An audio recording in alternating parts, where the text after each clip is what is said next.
Welcome to my YouTube channel આપણું ચટપટું kitchen.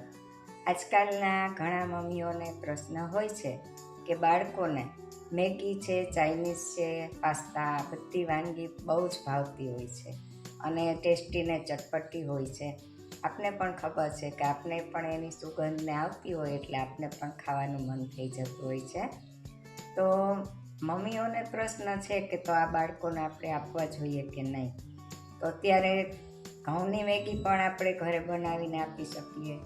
એ સિવાય આપણે બાળકોને આપવું હોય તો પહેલાં તો આપણે એને સમજાવીએ કે આ વસ્તુ ખાવી છે એ આપણા શરીર માટે નુકસાનકારક છે.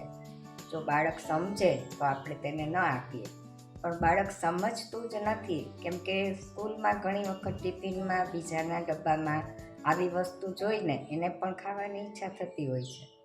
તો આપણે શું કરવું? તો બાળકોને ક્યારેક આપણે મહિનામાં 1-2 વાર થોડુંક આપીએ, જેથી એટલે એનું મન છે એ સંતોષ એને થઈ જાય કે મારી મમ્મીએ મને આ રીતે બનાવીને આપ્યું. આપણે એને મનને મારવાનું નથી, પણ થોડુંક આપીએ અને એમાં વેજીટેબલનું પ્રમાણ આપણે થોડું વધારી દેશું એટલે ખાવામાં એને મન સંતોષાઈ જશે, થોડુંક પણ ખાશે તો, અને પેટ પણ ભરાઈ જશે. તો આજે આપણે બનાવીએ વેજીટેબલ પાસ્તા. ચાલો. વેજીટેબલ પાસ્તા બનાવવા માટે સૌપ્રથમ આપણે એક તપેલીમાં 1 ગ્લાસ ભરી અને પાણીને ઉકળવા મૂકશું અને તેમાં અડધી ચમચી જેટલું મીઠું ઉમેરશું.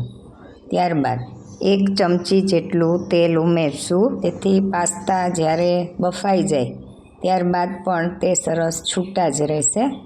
તો આ રીતે આપણે તેને ઉકાળવા મૂકી અને તમે જુઓ, માત્ર પા વાટકો એથી પણ ઓછા પાસ્તા, અંદાજે 2 મુઠ્ઠી જેટલા પાસ્તા મેં નાખ્યા છે. અને સાથે લીલી ડુંગળીના પાન છે એને ધોઈને કટ કરી લઉં છું.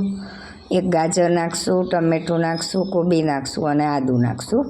તો આ બધી વસ્તુ અને સાથે 1 ડુંગળી પણ ઉમેરશું અને 1 મરચું પણ ઉમેરશું અને બધી વસ્તુને સરસ ઝીણી ઝીણી આપણે સમારી લેશું, જેથી ઝડપથી ચડી જાય. એટલે આ રીતે વેજીટેબલનું પ્રમાણ વધારે હોવાથી તે બાળકોને ભૂખ પણ સંતોષાઈ જશે અને ખાવામાં પાચનમાં પણ તે સારું રહેશે. તો આ રીતે પાસ્તાને વચ્ચે વચ્ચે હલાવવાથી તે સરસ રીતે બફાઈ જશે અને હવે આપણે પાણીમાંથી કાઢી લેશું. અહીં તમે સીધા ચાળણીમાં કાઢી અને તેના ઉપર ઠંડુ પાણી રેડી દો એટલે તેની કુકિંગ પ્રોસેસ અટકી જશે અને પાસ્તા પણ એકદમ છૂટા છૂટા બની જશે.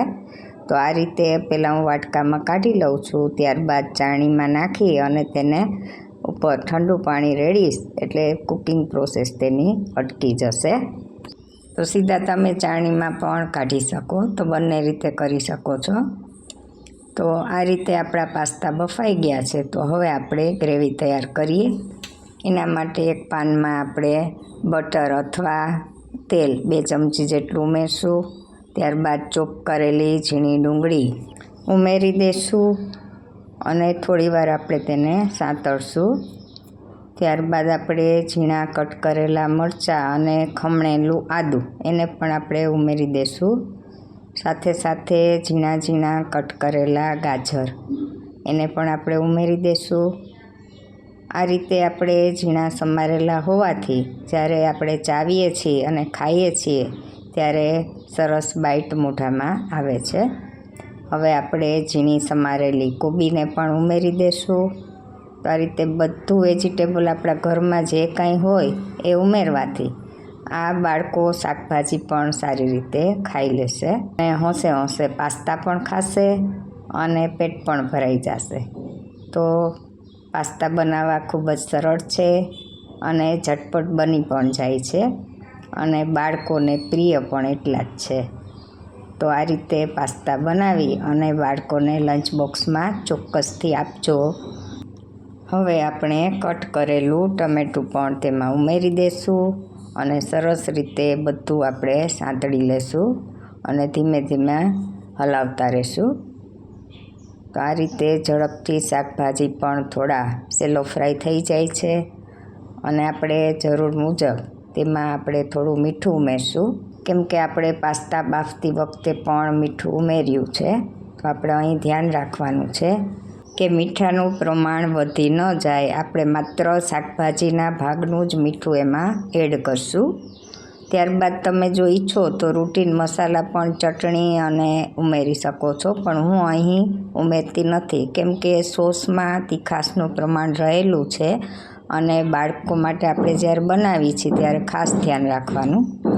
ત્યારબાદ આપણે ટોમેટો કેચઅપ ઉમેરશું અને અડધી ચમચી જેટલો હું સોયા સોસ ઉમેરું છું અને આ બધી વસ્તુ આપણે મિક્સ કરી લઈશું. અને આપણે અહીં મેગીનો મસાલો પણ થોડોક જ આપણે નાખવાનો છે, માત્ર સ્વાદ પૂરતો. આખું પેકેટ નથી ઠલવી દેવાનું, માત્ર બાળકોને સ્વાદ આવે કે આમાં પાસ્તામાં થોડોક મેગીનો મસાલો છે એટલો જ આપણે મસાલો અહીં ઉમેરશું. એટલે આપણે આમ તો મસાલાય બને એટલા ઓછા ખાવા સારા, પણ જરૂર પૂરતા આપણે ટેસ્ટ પૂરતા નાખવાના. ત્યારબાદ આપણે પાસ્તા ઉમેરી અને થોડી વાર મિક્સ કરી લેશું. તો આ રીતે આપણા પાસ્તા સરળતાથી બની જાય છે અને આપણે હોંશે હોંશે ખાવા માટે તૈયાર છે. તો રેડી છો ને બધા પાસ્તા ખાવા માટે? હવે આપણે તેને પાસ્તા બની ગયા છે ડીશમાં કાઢી લઈશું અને ઉપરથી ઝીણી સમારેલી આપણે ડુંગળીના જે પાન છે એ આપણે સ્પ્રિંકલ કરી લેશું. એટલે પાસ્તા ખાવા માટે રેડી. ચાલો, વિડીયો જોવા બદલ ખૂબ ખૂબ આભાર. ઘરે પાસ્તા બનાવજો અને બાળકોને ખવડાવજો.